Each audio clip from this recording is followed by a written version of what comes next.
Salut les petits potes, c'est Delcor, j'espère que vous allez bien. Aujourd'hui on se retrouve pour 3 nouveaux threads d'horreur. Mais avant ça, je dois vous remercier pour tout le soutien qu'il y a eu sur la dernière vidéo. C'est celle-ci au cas où tu l'as pas vue. Et elle a été plutôt bien réceptionnée. En très grande majorité, c'est-à-dire 99,9% des gens, vous l'avez kiffé. Donc ceux qui l'ont pas encore vu, je vous mets le lien en description. Bref, on va pas perdre plus de temps. Si tu veux soutenir, tu connais le meilleur moyen de soutenir, c'est un petit pouce bleu et un abonnement. Si tu veux, t'as Insta et un petit commentaire, c'est bonus. Allez, prends une petite boisson et installe-toi confortablement.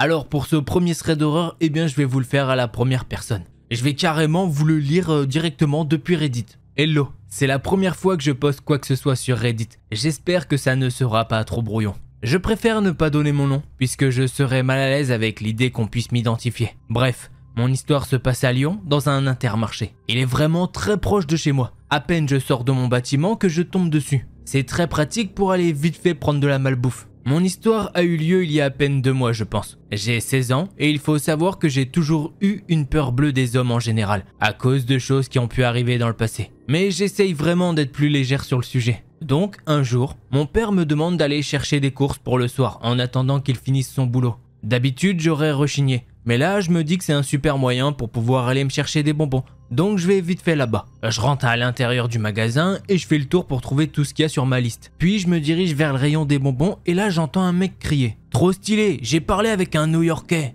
Bon, je fais pas vraiment attention quand je vois passer un homme de petite taille avec un couple de vieilles personnes qui ont l'air de sourire. Enfin, c'est ce que j'ai cru voir. Puis je vois le mec se tourner vers moi et commencer à marcher dans ma direction. Il me sourit et me répète ce qu'il avait dit plus tôt. Puis, il me tend son coude. C'est vrai que sur le moment, j'étais un petit peu dubitative. Et je lui rends son espèce de check du coude. Après ce moment bizarre, je lui demande de m'excuser parce qu'il faut que j'aille en caisse. Donc je me barre. Le truc, c'est que je me sens mal à l'aise d'avoir été réservé et mal à l'aise avec lui. Je pensais que j'étais encore un petit peu parano et que j'aurais dû lui sourire plus. Sur le moment, je suis dans l'optique de vouloir me racheter d'avoir été aussi froide. Sauf que là, qui arrive avec son pack de bière ? Eh bien, le même gars. Je me dis que je vais m'ouvrir plus à lui du coup. L'homme se remet à me parler et il devient très tactile d'ailleurs. Il me pousse presque. Il est très proche de moi et pue la bière. C'était complètement écœurant. Il continue à me parler, à rire et à se coller à moi. Au début, je vois rien de mal à ça. Pour moi, c'est juste quelqu'un de très extraverti. Puis il commence à me proposer des clopes. Je refuse bien sûr. Et à partir de là, c'est un peu parti dans tous les sens. Il commence à me dire que je suis belle. Et comme je ne sais pas comment réagir, il enchaîne en me disant que je suis humble et belle. En fait, je suis surtout mal à l'aise. Là, il se met même à me comparer à une fille. Je me rappelle plus de son nom, mais quand je lui ai dit que je ne savais pas qui c'était, il avait l'air choqué. Je me suis dit que ça devait être une star. Mais non, apparemment c'était juste son ex. À partir de là, je commence à lancer des appels à l'aide visuels à la caissière, mais elle ne réagit pas. Là, le pire c'est qu'elle commence à passer mes bonbons hyper enfantins avec ses bières à lui. Et j'ose pas lui dire qu'on n'est pas ensemble, et je vais clairement pas payer pour ses bières. Bon, j'arrive quand même avec une petite voix à sortir. On n'est pas ensemble. Elle dissocie donc les deux, mais le pire arrive. Je finis de payer mes courses et le mec me regarde droit dans les yeux et me dit « Tu m'attends ». Je paye et j'arrive.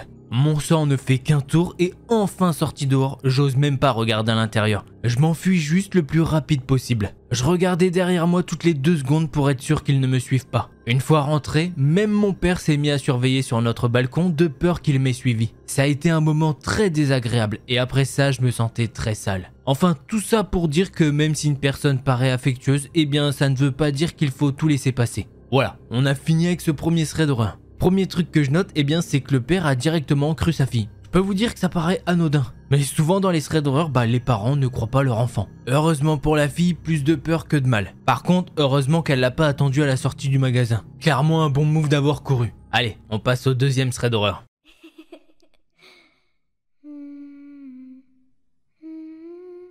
Alors pour ce deuxième thread d'horreur, c'est la même formule. Je vous lis ça tranquillement. Je me présente, je m'appelle Rose, je suis une fille et je suis mineure. Il m'est arrivé un truc de malade. En gros, aujourd'hui, avec ma mère, c'était une journée normale. Tout commençait bien, tranquille. Avec ma mère, on a un chien. et on a l'habitude de se répartir ses promenades une fois chacune. Et arrivé le soir, eh bien c'était à moi de le promener. J'ai pas forcément peur de base, car c'est un petit village où il y a que des vieux et très peu de jeunes. Donc je sors de chez moi et je commence à promener mon chien dans ma rue. Comme tout le temps, je suis dans une rue basse avec une église et juste au-dessus, il y a une autre rue. D'un coup, mon chien a commencé à contracter les muscles, à s'arrêter et surtout à montrer les crocs. Chose qu'il ne fait jamais. C'est une crème ce chien. Du coup, je regarde là où il fixe et je vois un mec avec un sweatshirt blanc en train de se faire kidnapper par des mecs habillés en noir. Ils étaient deux et ont forcé le mec en blanc à rentrer dans la voiture. Mais ils ont vu que j'étais là. Et surtout que j'avais assisté à cette scène. Ils n'ont pas cherché à m'intimider, ils sont rentrés dans la voiture et ont continué leur route. Donc je monte dans la rue au-dessus complètement choqué. Et puis leur voiture passe, s'arrête au parc juste sur le trottoir d'en face. Je les vois dire un truc au mec et il faisait des gestes menaçants de la main. La voiture redémarre mais repart en sens inverse. J'ai eu un déclic. Je me suis dit que si je continuais le chemin où j'étais, ils allaient nous kidnapper, mon chien et moi. Alors j'ai fait demi-tour aussi. Je les ai vus redescendre dans la rue où j'habite. Alors j'ai continué sur la rue du dessus. Je les croise encore. Mais surtout, je croise le regard totalement terrifié du mec. Il avait l'air tellement apeuré que j'ai cru faire un malaise en le voyant. Et cette fois, j'ai encore fait demi-tour. Dès que j'ai été hors de leur champ de vision, j'ai pris un chemin avec des escaliers, là où leurs voitures ne peuvent pas passer. Quand je suis retourné dans ma rue, j'ai couru ultra vite jusqu'à chez moi. Mais en fait, mon appart est accessible seulement avec 3 portes. Il y a un portail, puis ensuite on monte une série de petites marches. Là on arrive sur une deuxième porte qui donne sur l'intérieur du bâtiment. Quand on franchit cette porte, on tombe nez à nez avec l'appart de ma voisine. Ensuite on monte un dernier escalier et enfin c'est mon appartement. Mais revenons un tout petit peu en arrière. Quand je suis arrivé à mon portail, j'ai pas cherché à monter de suite. J'ai surtout cherché à me cacher. Je me suis mis à terre derrière mon portail et j'ai attendu 1 à 2 minutes avec ma mère au téléphone. Quand j'ai été sûr qu'il n'était plus dans la rue, j'ai vite monté les marches des escaliers, entré dans la deuxième porte et j'ai direct tracé à mon appart. J'ai fermé à clé et j'ai commencé à trembler. C'est juste un truc de dingue. Le village est vraiment ultra petit. Il y a quasiment que des personnes âgées dedans. Il y a vraiment pas de quoi s'inquiéter normalement. Et surtout, maintenant j'ai cette profonde culpabilité de ne pas avoir eu le réflexe de prendre des photos de la voiture ou du mec kidnappé. J'ai l'impression d'avoir tout fait de travers. Et honnêtement, je pense que je dois ma vie à mon chien. Ça s'est passé aujourd'hui à 21 h dans ces eaux-là. Et tout ce que je sais,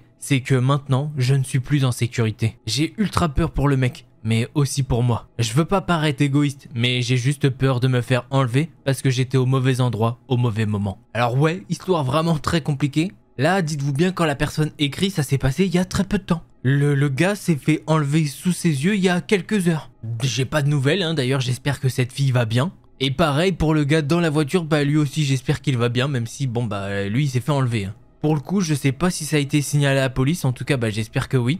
Mais ouais, attention, même dans un petit village, il peut se passer des trucs de fou. Bon, comme je le dis toujours, soyez pas parano non plus, mais faites attention.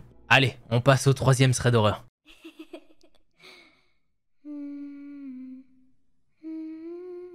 Allez, pour ce 3e thread d'horreur, on part aux États-Unis. Mais pareil, je vais vous le lire à la première personne parce que ça fait plaisir. Avez-vous déjà été dans une maison hantée? Une de ces maisons hantées qui ouvrent dans votre ville vers le 1er octobre. Certains endroits utilisent leurs anciennes prisons ou leur ancien palais de justice pour créer une attraction touristique locale. Parfois, c'est un organisme de bienfaisance qui utilise des fonds pour compléter son budget. Vous voyez le genre. C'est rempli de fausses toiles d'araignée en coton, d'hommes portant des masques bon marché, d'un éclairage tamisé et de la terrible bouche de cris au sommet de la musique d'ambiance bon marché. Les lumières s'éteindront au hasard pour se rallumer et révéler l'un de vos slashers de films préférés, se tenant à seulement quelques mètres.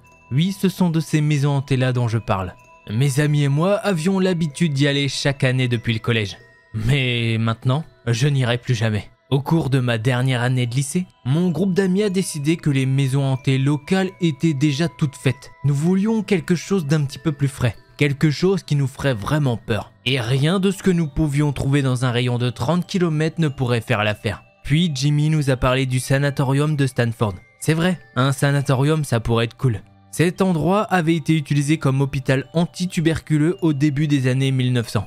Une épidémie de tuberculose appelée la peste blanche a frappé la région. Ils ont donc construit un immense hôpital pour traiter tous les cas chroniques. Au cours des années 60, un nouveau médicament a été créé pour traiter la tuberculose. ce qui a rendu les sanatoriums obsolètes. Le bâtiment est resté vide pendant quelques décennies après cela. Dans les années 80, un investisseur commercial a acheté la propriété et avait l'intention de le convertir en hôtel. Mais apparemment, ça n'a pas fonctionné pour une raison ou une autre. Le sanatorium a continué à tomber en ruine et finalement, la ville en a pris possession. Ils l'ont transformé en un musée consacré à l'histoire de la peste blanche et également à l'histoire médicale de cette période. Cela a aidé à payer l'entretien, mais le budget était encore très mince. C'est alors que le commissaire municipal décide de proposer des visites hantées de l'édifice. Ça s'est avéré être un succès décent et ils ont finalement fait évoluer le concept pour que au mois d'octobre, ça devienne un manoir hanté. Ce n'était qu'à 2 heures de route de nous et cela semblait vraiment parfait. Quoi de plus effrayant qu'un immeuble où des centaines de personnes sont mortes? Nos parents étaient hésitants au début, mais on les a bien forcés. Nous quittions donc la ville tôt,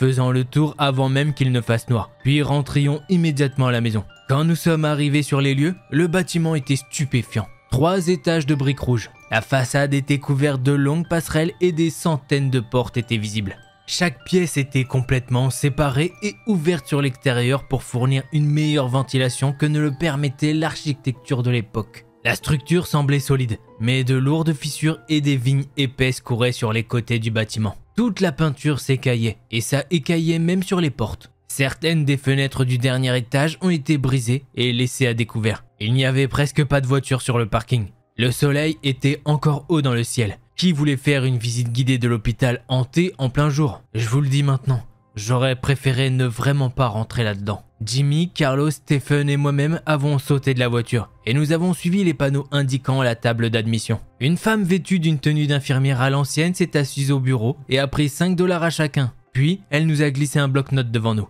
C'était une décharge de responsabilité. Nous avons ri et lui avons dit que nous étions mineurs et que nous étions trop jeunes pour signer ça. À ça, elle nous a regardés et elle a souri. Nous aurons besoin que vous le signiez de toute façon. On ne sait jamais ce qui peut arriver. Nous avons tous ri et signé les feuilles de papier et les lui avons remises. À l'époque, on pensait que c'était juste pour donner le ton. Mais maintenant, je sais qu'elle était sérieuse.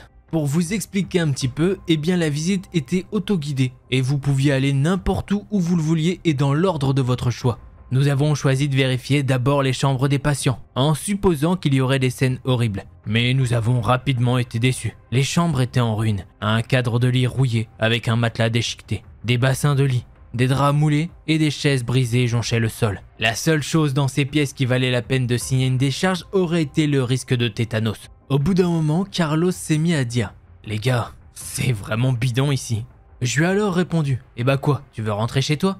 C'est vrai qu'à première vue, ça valait vraiment pas le déplacement. Stephen a alors sorti une brochure de l'endroit de sa poche. Il l'a dépliée et il a tapoté la carte avec son majeur avec enthousiasme. On a tous baissé les yeux pour regarder. Il s'est alors exclamé « Mais les gars, les chambres ne sont qu'une partie de la visite. Au sous-sol, il y a encore un bloc opératoire et une morgue. Nous devrions vérifier cela avant de partir. » On a tous haussé les épaules et on a suivi Stephen. Il nous a alors guidés vers la cage d'escalier menant au sous-sol. Je ne sais pas combien de temps ça a duré pour aller là-bas, mais ça semblait prendre une éternité. Ce qui manquait aux chambres en décor inquiétant, le chemin vers le sous-sol le rattrapa rapidement. Une fois que nous sommes entrés dans le sous-sol, l'odeur de moisi et de pourriture nous a rempli le nez. Le bruit de l'eau qui coule résonnait dans les couloirs vides. Nous avons marché prudemment dans la pénombre, nous attendant à une ou deux frayeurs, mais une n'est jamais venue. D'une manière ou d'une autre, le manque d'horreur intentionnel a aggravé la situation. Nos pas résonnaient sur les murs carrelés recouverts de crasse, et nous pataugions parfois dans une flaque d'eau peu profonde. Aucun de nous n'a parlé. L'ambiance des niveaux souterrains s'était glissée dans nos os. Alors que nous continuions à marcher, nous pouvions voir une lumière plus brillante devant nous. On dirait que nous sommes presque au bloc opératoire. Alors, d'après ça, on peut regarder une opération chirurgicale en cours. Regardons ça. Nous avons atteint un mur de fenêtres sales et avons vu les premières personnes de toute notre journée. 2 hommes vêtus de blouses chirurgicales à l'ancienne éclaboussés de sang se tenaient au-dessus d'un corps sur la table. Leur scalpel dansait sur le torse du corps pendant que la personne convulsait. « Nous le perdons! Apportez-moi plus d'éther! Il faut le calmer !» Ça, c'est ce que l'un des hommes a crié. L'autre médecin a attrapé une bouteille et un masque respiratoire. Mais l'homme sur la table a frappé leurs mains et s'est levé d'un bond. Il s'élança vers la fenêtre et pressa son corps contre la vitre. Sa blessure avait l'air si réelle. Des taches de sang maculaient la fenêtre alors que ses organes pulsaient et poussaient hors de la cavité. « Vous devez m'aider, Faites-moi sortir d'ici. Nous devons tous nous échapper. » Là, sans un mot, nous nous sommes élancés tous les 4 et nous avons couru dans le couloir aussi vite que nous le pouvions. Poussant à travers une série de doubles portes, nous sommes entrés dans une autre pièce faiblement éclairée et avons commencé à halter. Après quelques instants, nous avons commencé à rire. Putain de merde, c'était sauvage. Eh bien, ça valait la peine. Oh putain les gars, regardez les murs. Nous avons regardé autour de nous pour voir des dizaines de portes métalliques d'un quart de taille tapissant les murs. C'était la morgue. En s'approchant de l'une des portes, Carlos a demandé « Est-ce qu'on devrait regarder à l'intérieur les gars ?» Avant même que je puisse répondre, il tira sur la poignée rouillée et l'ouvrit. Se penchant dans l'obscurité pour mieux voir, il commença à parler avant qu'une paire de bras d'ivoire ne s'enroule autour de lui et ne le tire à l'intérieur. Nous nous sommes alors précipités vers la porte et l'avons ouverte. Mais personne n'était à l'intérieur. Ce n'était pas plus grand qu'un cercueil et nous ne pouvions pas voir de trappe. Nous avons alors fouillé les autres glacières une par une, appelant le nom de Carlos, mais il n'y avait aucun signe de lui. Mais qu'est-ce que c'est? Ça doit être une sorte de blague, je sais pas, il doit se foutre de notre gueule. C'est ce que Jimmy pensait. Soudain, la pièce s'emplit du bruit des mains frappant contre les portes métalliques des glacières de la morgue. En pleine panique, nous avons couru tous les 3 de la chambre et nous sommes retournés à notre voiture. En chemin, nous avons vu que l'infirmière et la table d'admission avaient disparu. Nous sommes rentrés directement à la maison et avons tout raconté à nos parents. La famille de Carlos a appelé la police pour signaler la disparition de leur fils. Après enquête, les détectives ont rapporté que lorsqu'ils avaient pris contact avec l'organisation qui gérait le sanatorium, eh bien ils ont appris qu'ils n'ouvraient pas avant une semaine. Il n'y avait donc pas de personnel ce jour-là. Et depuis ce jour, nous n'avons pas revu notre ami. Voilà, c'est ainsi que se termine ce thread d'horreur. Alors, fiction, pas fiction, j'en sais rien, c'était pas écrit, oui, ça c'est du mytho, nanani. Vous savez, c'est un petit peu bizarre comme histoire. Mais le trafic d'organes, ça se fait pas en centre-ville, clic-clac-clouc, alors vous voulez quoi, un petit rein? Ouais, non. Forcément, c'est qu'il se passe des trucs bizarres. Donc peut-être que effectivement, c'est vrai, j'en sais rien. Vous me direz ce que vous en pensez. En tout cas, j'aime bien le récit. Bon, ces 3 threads d'horreur sont maintenant finis. Si tu les as kiffés, bah hésite pas à mettre un petit pouce bleu. Si t'étais pas abonné, bah fais-le, non? Allez, c'était Delcor, en attendant la prochaine vidéo, portez-vous bien, tchuss les petits potes.